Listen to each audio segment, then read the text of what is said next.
Pertama mungkin saya mau sedikit memberikan gambaran gitu ya mengenai kondisi aktual yang sekarang sedang kita hadapi gitu.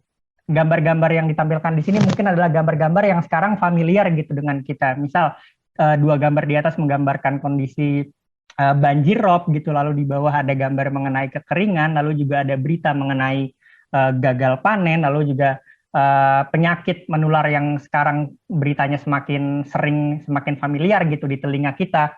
Dan berita-berita ini, kondisi ini merupakan kondisi existing yang sekarang sedang kita hadapi gitu. Dan apabila kita pilih penyebabnya, teman-teman, kita bisa melihat bahwa peningkatan temperatur global yang kemudian berakibat pada perubahan iklim, kemudian berakibat pada krisis iklim, inilah yang mengakibatkan bencana-bencana yang sekarang sedang kita hadapi di dunia gitu.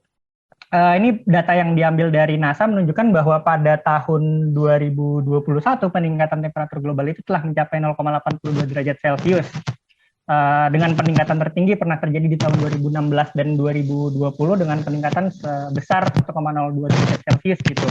Nah, dengan kondisi peningkatan temperatur global yang sudah seperti sekarang aja, bencana yang kita hadapi itu seolah-olah semakin meningkat gitu, dan faktanya memang semakin meningkat. Ini ada data-data yang bisa memvalidasi peningkatan bencana yang sekarang terjadi. Ini ada data dari WMO, World Meteorological Organization, yang menyebutkan bahwa jumlah bencana yang berkaitan dengan iklim sekarang meningkat 5 kali lipat. Tadi mungkin setelah disebutkan juga sama Mbak Adila ya, data dari WMO, terus juga BNPB yang menyebutkan bahwasanya 7 dari 10 bencana di Indonesia sekarang itu terkait dengan krisis iklim. Bisa kita bayangkan gitu teman-teman, dengan kondisi sekarang aja yang peningkatannya 0,82 derajat Celcius, bencana yang kita rasakan udah semakin parah gitu. Kita bisa ngelihat sendiri polusi udara semakin parah, terus kita juga bisa melihat bahwa cuaca semakin tidak menentu. Nah, kalau misalnya peningkatannya semakin besar gitu, mungkin bencana yang terjadi akan semakin parah gitu, dan intensitas bencananya akan menjadi semakin sering.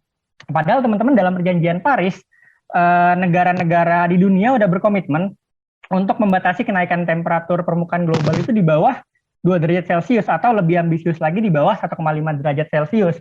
Nah, mungkin yang perlu kita tekankan adalah gimana kita bisa membatasi ini di bawah 1,5 derajat Celcius, karena apabila peningkatannya lebih dari itu, dampaknya akan sangat-sangat destruktif gitu bagi umat manusia. Kekeringan, kelangkaan air, kenaikan permukaan air laut, lalu peningkatan resiko kebakaran hutan, hilangnya keanekaragaman hayati, dan banyak lagi bencana ekologis lainnya yang mungkin terjadi apabila peningkatan tersebut menjadi tidak terkontrol dan meningkat tajam gitu. Bahkan tadi Mbak Adila menyebutkan bahwa peningkatan bisa sampai 4 derajat Celcius ya, dengan komitmen yang sudah ditetapkan oleh pemerintah kita sekarang. Nah, kalau kita melihat teman-teman, tadi Mbak Adila juga mungkin udah banyak banget lah menyinggung soal ini. Di balik pusaran bencana iklim yang sekarang terjadi, kita bisa melihat bahwa ada biang keladi yang secara konsisten selalu mengakibatkan hal tersebut gitu. Dan kita bisa melihat bahwa sektor energi ini merupakan salah satu kontributor terbesar emisi GRK tiap tahunnya. Dengan kita tahu emisi gas rumah kaca merupakan kontributor utama peningkatan suhu bumi gitu. Dan kalau kita lihat tabel yang ada di kiri ini, tabel dari tabel inventarisasi GRK yang dikeluarkan oleh KLHK, kita bisa melihat bahwa terjadi peningkatan yang konsisten gitu terhadap emisi GRK dari sektor energi. Nah, tingginya emisi sektor energi ini dapat kita maklumi gitu ya, kita bisa memahami kenapa emisinya sangat tinggi, karena memang faktanya energi fosil, energi kotor masih mendominasi bauran energi Indonesia gitu. Ini data dari ini ada statement dari dari Dirjen EBTKE Kementerian ESDM dari Pak Dadan yang menyebutkan bahwa di tahun 2021 capaian bauran energi baru terbarukan Indonesia berada di angka 11,5% gitu. Padahal kita punya target 23%, dan ada gap yang cukup jauh yang harus kita seberangi gitu untuk bisa mencapai target tersebut. Terus juga Indonesia telah menargetkan karbon netral pada tahun 2060, tapi ini ada PR yang banyak gitu yang harus dikerjakan oleh pemerintah kita apabila kondisi karbon netral ini, apabila transisi energi ini mau dilakukan. Nah, mungkin berikutnya saya akan masuk ke anak muda, ke anak mudanya sendiri, dan teman-teman, anak muda ini merupakan kelompok rentan gitu, bahkan bisa dibilang salah satu kelompok paling rentan yang terdampak krisis iklim. Ini ada beberapa data yang bisa memvalidasi pernyataan saya tersebut. Ini ada penelitian yang dilakukan oleh McMichael dan kawan-kawan yang menyebutkan bahwa anak muda akan menderita lebih dari 80% penyakit, luka, dan kematian yang berkaitan dengan krisis iklim gitu. Dan dampaknya juga nggak cuma dirasakan secara fisik, tapi dampak psikologis dan kesehatan mental itu juga bisa terjadi dan bisa dirasakan oleh anak muda apabila krisis iklim ini terjadi. Dan itu semua diakibatkan oleh dependensi anak muda, bahwa kita masih sangat tergantung kepada orang dewasa gitu, yang akibatnya kita menjadi lebih rentan terhadap dampak-dampak yang ditimbulkan oleh krisis iklim. Nah, kita melihat bahwa anak muda ini sebagai kelompok rentan gitu, dan hal ini berarti keengganan pemerintah kita, keengganan pemerintah Indonesia untuk segera bertransisi menuju energi yang lebih bersih, menuju energi bersih terbarukan, ini merupakan bentuk kejahatan gitu kepada kami generasi muda, karena kalau kita bicara mengenai permasalahan lingkungan, kalau kita bicara mengenai krisis iklim, itu adalah permasalahan yang sudah terjadi di masa sekarang dan akan semakin parah di masa mendatang apabila tidak ada langkah atau tindakan yang kita lakukan gitu. Yang berarti kami generasi muda ini yang nantinya akan kena getah paling parahnya gitu dari krisis iklim yang sekarang terjadi. Nah, mungkin setelah kita mengetahui bahwa anak muda merupakan kelompok yang rentan, salah satu kelompok yang sangat rentan, bahkan mungkin perlu juga kita ketahui mengenai gimana sih anak muda memandang permasalahan krisis iklim ini. Nah, jadi ada survei teman-teman yang pernah dilakukan oleh Lembaga Indikator Politik Indonesia bekerja sama dengan Yayasan Cerah Indonesia, yang mereka melakukan survei kepada anak-anak muda berusia 17-35 tahun mengenai pandangan mereka terhadap perubahan iklim. Dan survei yang dilakukan ini menunjukkan bahwa 82% anak muda pernah mendengar tentang perubahan iklim. Dan kalau kita lihat dari kelompok umurnya, dari demografinya, kesadaran kelompok usia 17-26 tahun ini lebih tinggi dibanding kesadaran anak muda yang berusia 27-35 tahun. Nah, di sini kita melihat bahwasanya perubahan iklim bukanlah hal yang asing gitu bagi anak muda. Mayoritas anak muda pernah mendengar mengenai permasalahan ini. Dan ini ada data berikutnya.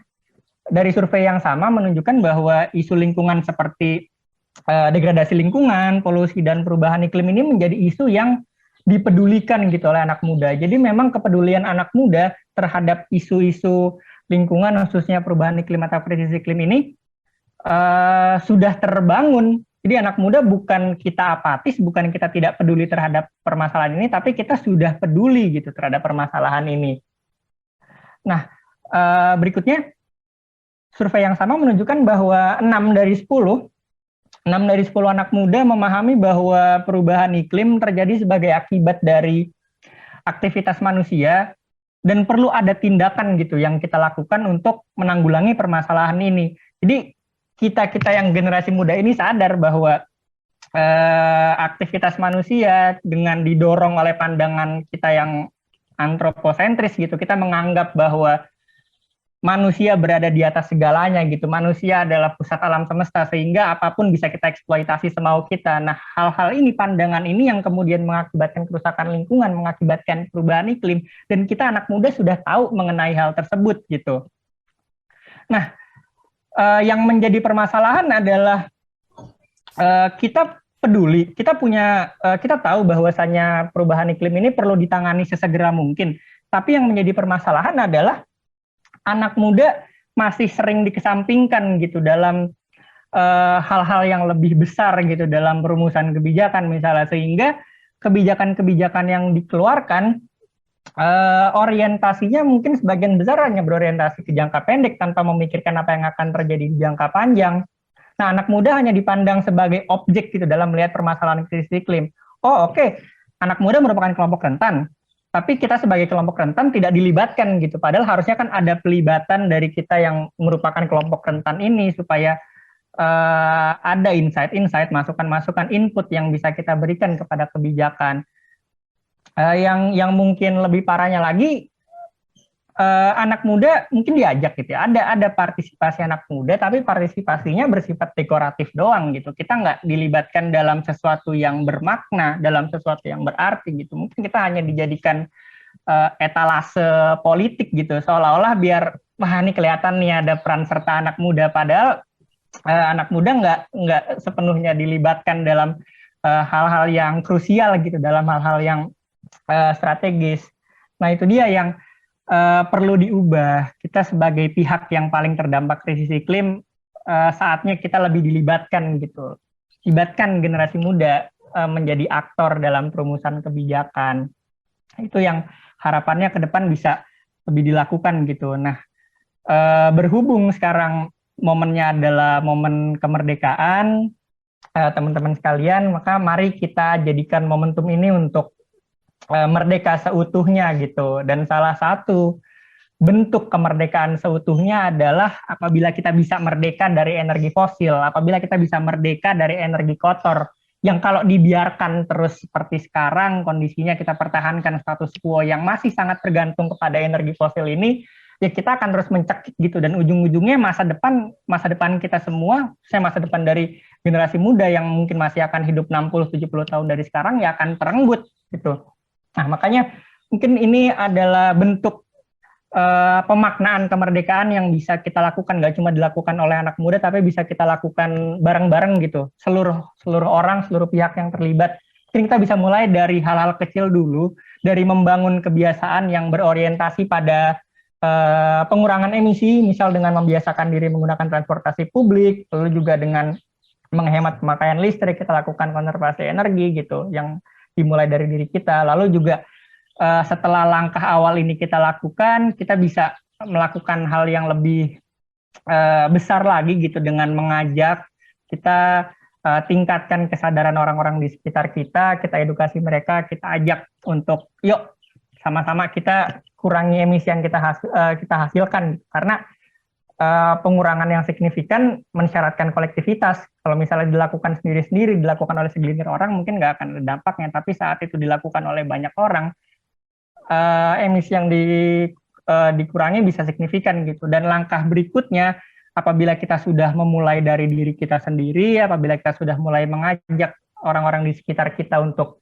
lebih sadar, yang perlu dilakukan berikutnya adalah menuntut orang-orang yang sekarang tampuk kekuasaan gitu, para pemangku kebijakan, para pemilik modal, serta kekuatan-kekuatan besar lainnya untuk segera bertransisi gitu, untuk melangsungkan upaya nyata buat mengurangi penggunaan energi fosil. Karena nggak bisa dipungkiri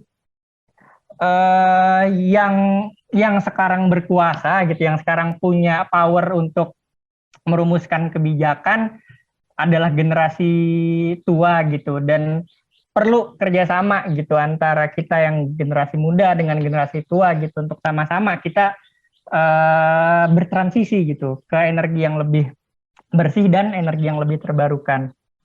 Nah, ini dia teman-teman, kepunahan udah ada di depan mata kita. Ini ada tangkapan layar yang saya ambil dari website Climate Clock, yang menunjukkan bahwa waktu yang kita punya untuk membatasi peningkatan suhu supaya tidak lebih dari 1,5 derajat Celcius itu hanya tersisa kurang dari 7 tahun gitu.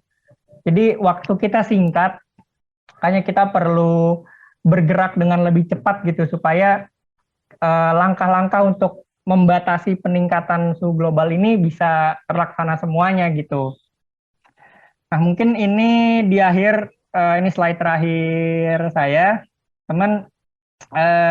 Kita hanya punya satu bumi, dan bumi ini sekarang sedang sakit gitu ya, bisa kita bilang. Mungkin kalau bumi bisa bicara, mungkin dia akan memberikan sumpah serapahnya gitu kepada kita umat manusia, kayak betapa biadabnya umat manusia memperlakukan bumi ini. Makanya teman-teman, ini khususnya untuk anak muda ya, mari kita layangkan gugatan kita gugat masa depan kita, jangan sampai masa depan kita direnggut gitu oleh ketamakan, oleh kerakusan, dan mari sama-sama kita merdekakan bangsa kita dari jerat energi fosil. Nah, mungkin terakhir untuk menutup pemaparan dari saya, ada satu kutipan yang ingin saya sampaikan gitu. Di bunyi kutipannya, jangan lihat diri kita sebagai pewaris bumi, karena apabila kita melihat diri kita sebagai pewaris, maka kita dapat bertindak sebagai pemilik yang berlaku semena-mena gitu. Tapi lihatlah diri kita sebagai peminjam, sebagai pengutang dari generasi masa depan, supaya kita bisa lebih bijak dalam memperlakukan bumi ini.